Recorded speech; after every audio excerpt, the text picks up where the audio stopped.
first nutraMetrix program. And the reason that I really was drawn to nutraMetrix was because I have a lot of cancer in my family, and that's what put me on the path to wellness. And I like the nutraMetrix program because working with all the health professionals allows me to amplify my message and help more families avoid the upset that we did with so much sickness from preventative cancer. I'm Nancy Miller-Ihli. I'm a guest member of the nutraMetrix clinical faculty. I love working with health professionals.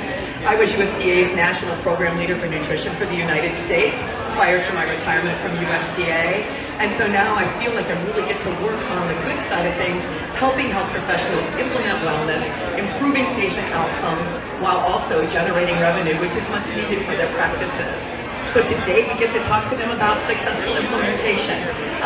What's one of your tips for successful implementation, Katherine? I think it begins with having a clear vision for the practice. It's really important that everybody, the doctor, shares with all the staff what the reason is they want to bring wellness into the practice, why they're introducing nutraMetrix, and then everybody in the practice is going to be on the same page.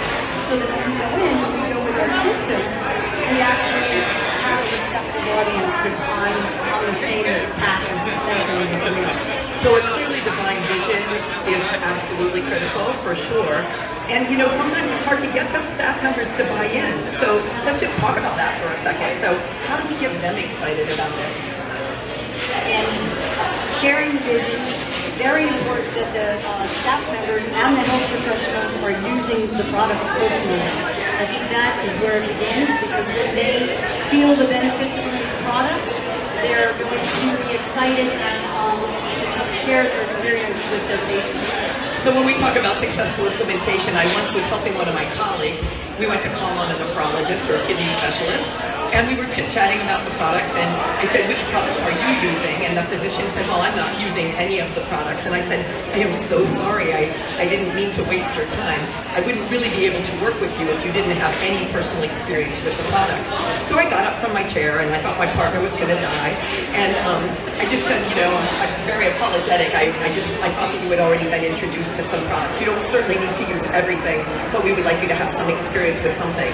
And he said, well, what have you got with you? And I said, I have this product, OPC3. So we got up, opened the bottle, mixed it up, he tasted it, he was very pleased with it, and then he started to use the product. So sometimes we have to not be mean, but we have to be like understand the importance of really having the health professional on board with the products. I also love it if the health professionals offer a discount. How do you do that with the offices you work with? Well, for the patient, for the staff members, absolutely. That I always tell the health professional, you really should offer these products at cost to your staff. And I tell them because the more excited your staff is personally with the results of the products, the more they're going to work for you to move the products and help more patients with them. So she was talking about, you know, educating the staff members too. So we like to go in and do lunch and learns, and you know, we do that over the series of several weeks. What we know though is that these guys only get sometimes maybe a half an hour for lunch, so we can't expect to go in there and take 29 minutes. So I think one of the challenges, or you know, one of the things we have to realize is that in a medical office, it's really important to ask them, how much time do I have? And then just like maybe subtract 5 minutes from that.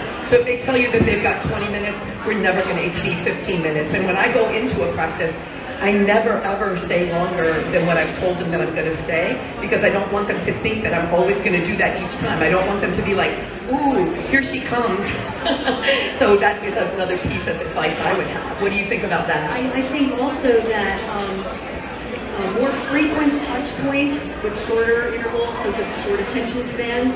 I think you're better off going 10-15 minutes every week, because there's nothing like, and if you're working with a doctor that's long distance, a weekly phone call, just every week, touching base, what's going on, keeping your pulse on it, getting interactive with them so that they can tell you what they're having challenges with, so we can address them quickly before they mount into bigger problems. The other tip that I would give is it's really important, or I found it to be helpful, to go to the office in the morning. So I am not really a morning person, and I call on this pain management practice, and I have to be there at like 7:20 so that I can see her before she starts seeing patients. But she's fresh and awake and alert and focused then. And I find that that's just really beneficial. When you go in at lunchtime, they're oftentimes reviewing blood work or having to look at charts or trying to get caught up. Or and if you go at the end of the day, they're fried. So, I mean, figuring that out with each practice is really important. The other thing that I do quite a bit of, and just recently, because my friend Sarah Tegender taught me about Loom, so now what I do is if I want to teach them about a new product, I'll do a Loom recording where I'm showing slides like in the background with my smiley little face up in the corner, and I send them like a 3 to 4 minute Loom recording where I'm telling them about a product so that they can have some experience. They can listen to it at their convenience, and even if I go talk to them in person, I still send them the Loom as a follow-up. That's a great point, yes, follow-up. Let's talk about how we can help the doctor. A lot of times doctors really they get stuck on how to bring up the subject with their patients. They feel like they are used to selling, they don't know how to bring up the subject. So the first thing is, of course, paying attention to the flow of the practice, who's at the front desk, what are the patients seeing on the walls in the practice. We have posters, we have videos, we have the wellness intake form, we have all these tools that you really need to be familiar with. Because those tools are what are going to open up the conversations facilitate the doctor talking to the patients. So the wellness, I mean, how about having the poster on the wall, the wellness, -5 to +5, and it says, on this scale, where do you see yourself right now? So the patient's sitting there in the exam room waiting for the doctor, and they're looking at that on the wall, it's going to make them think. So when the doctor comes in and tries to start to have a conversation about wellness, they're already pre-programmed to be ready to talk about that. That's a huge, just that is big. One of the other things that I like to do is to work with allied health professionals.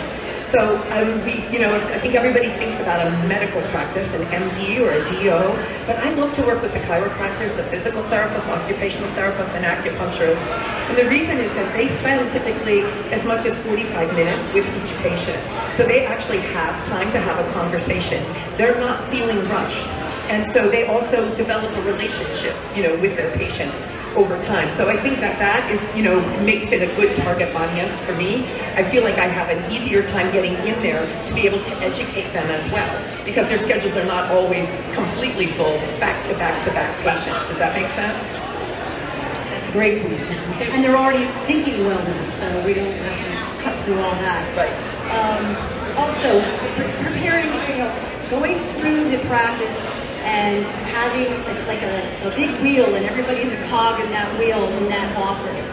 So each person needs to know what their particular responsibility is to make the whole thing work as a system. So it's so important to identify your key people in the practice and what they're going to do, and then give them the tools. I mean, I can't tell you how many nutraMetrix consultants I've come across who don't print out the patient handouts and put them in folders for the person who's going to be dispensing or selling or taking the order, whatever you want to call it. Really? Yes. When I was a field consultant, I was going out there and going in to see what was happening in various practices around Florida to try to, move things along and move it along. I mean, they didn't have patient handouts. Nobody put it all together for them. If you just organize that stuff, and I go as far as to put a yellow sticky, it's a simple little thing, put a yellow sticky on the last copy in the folder that says original. And I tell them, just make more copies off of this. Yeah, we can put it on a flash drive, we can do a lot of fancy things, but at the end of the day, they're in a hurry. And if they see that last one in the folder and I have to make a copy of this. So something as small as that can be really big. So one of the things that I like to do, I believe that everything important in life should be laminated. And so I believe, if Moses was today and we have the 10 Commandments and all that, I believe they would be laminated.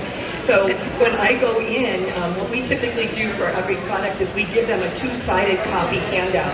One is the more clinical, so that would be a descriptor with the actual copy of the label. And then on the back is the accompanying infographic as an example. So for OPC, it would be that pycnogenal infographic on the back, and on the front with the OPC. Then I laminate it, and then the key products that they're working with, we punch a hole in the upper corner, and we put them on a binder thing, you know what I mean? Like I don't know what they're called, little circle things, thank you. And so then what we do with that is we have them in each of the exam rooms. They can be cleaned with disinfectant. It gives them something to talk about. And then they can have other copies, like you were saying, available to hand to the patients. But a lot of times they just need it as a place to start the conversation, and not everybody needs to leave with one. I love to use the company, I can't remember the new name, but it was called MGX Copies. They're in California. They have a really good rate on color copies for our health professionals.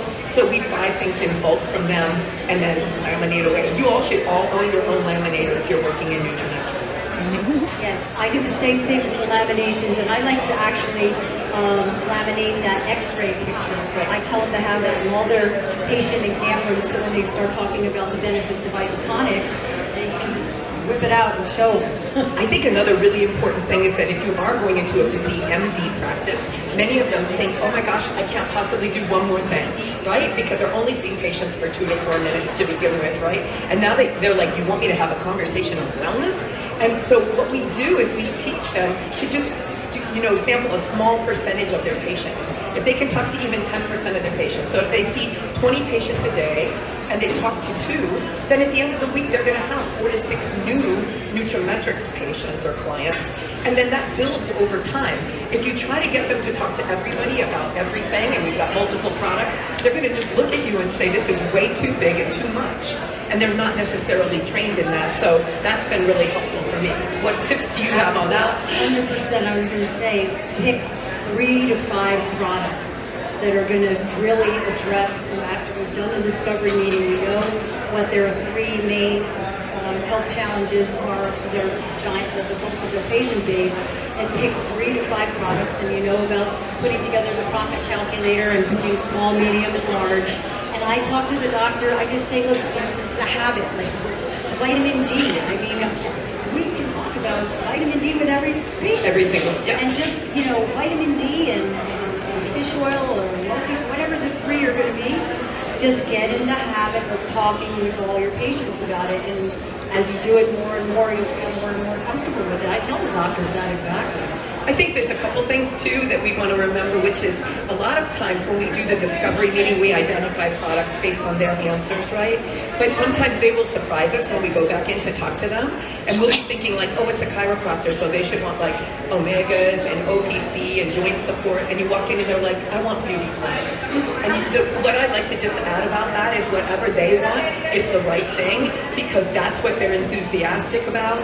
And even if you're trying just to get them to get personal experience and trial something for themselves, I think it's important that that we go with what's important to them, because all of us would rather talk about something we're really enthusiastic about.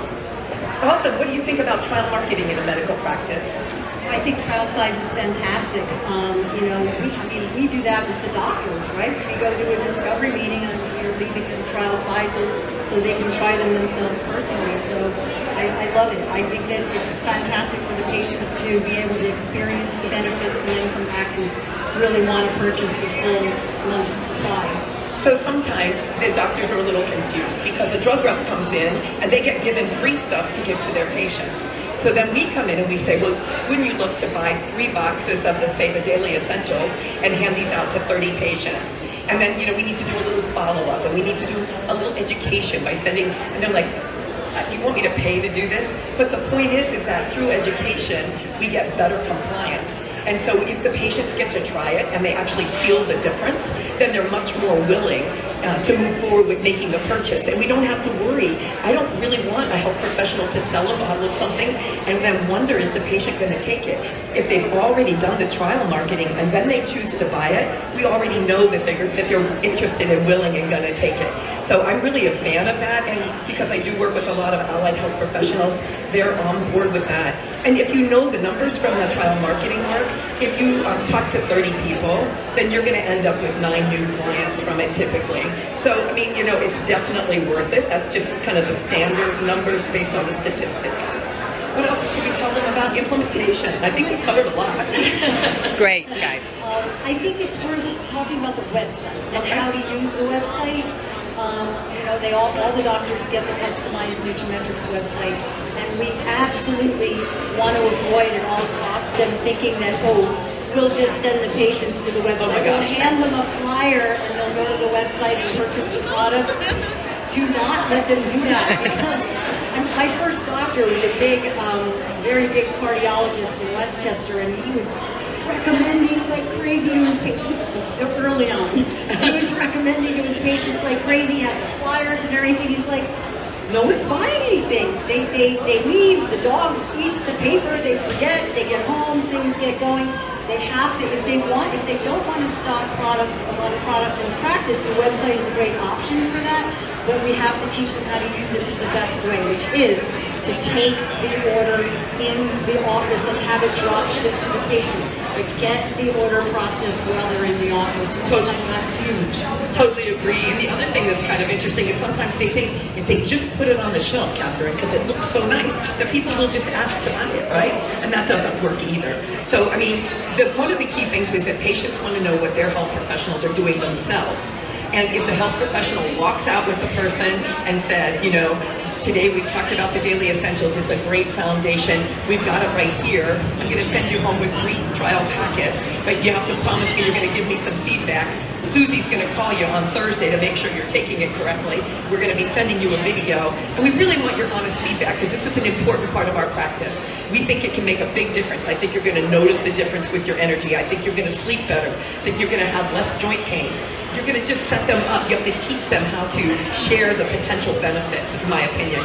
And then, like you said, the other thing we never do is we never just send them to nutrametrix.com/acupuncture Susie. We always will set up a GoDaddy link so that it would be acupuncturesusie.com nutraMetrix or something, or acupuncture Susie nutritional or whatever. We always do that because the worst thing would be for them to end up on somebody else's site due to a typo. Good point, exactly. The other thing too is patient education. Depending on the health professionals, some of them really love the fact that we'll come in and do educational programs for their patients, or just set up maybe a little tasting, set up a table for a couple of hours, maybe once or twice a week, just to kind of help get it rolling and let the patients sample isotonics and talk about it. We're not prescribing as nutraMetrix consultants. We can't prescribe, but we can offer tastes and suggest that they speak to their health professional to learn more about it, but just that we're there to, represent the manufacturer and get the word out about that. And that really can juice things up and get some interest going in practice. Absolutely. And so we do help with them get started with Wellness 101 events, with TLS overviews, whatever is really going to meet the needs. And the key is for us not to do it for them all the time, but to do it, to teach them how to do it, and then to feature the health professional. And, I hope all of you will take opportunity to have the experience of doing a successful implementation. It's not necessarily easy, but it's very, very worth it. And all of these health professionals know literally hundreds to thousands of people that we don't know. And if your goal is to have impact, then working in nutraMetrix is absolutely the best division, in my opinion. Totally agree, absolutely. It's the quickest way to get more people feeling better. I love it. I love the division.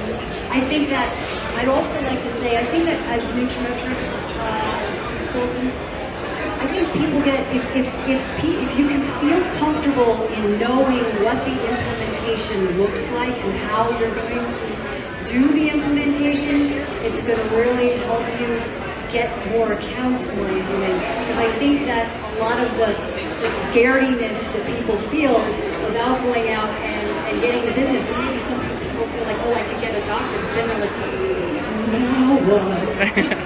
Oh, I mean, they teach us really clearly at the trainings that nutraMetrix is a team sport. In general, Market America is a team sport, in my opinion. But we do want to work in teams, and we want to make sure that we have backup. You wouldn't want a big, important medical account to rely on any one person's, capabilities or their wellness or their travel schedule or anything else.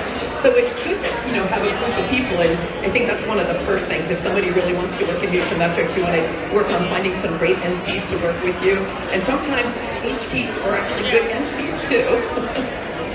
Yes. Okay, I think that pretty much wraps us up. Awesome. Thank you so much. Thank you. Great.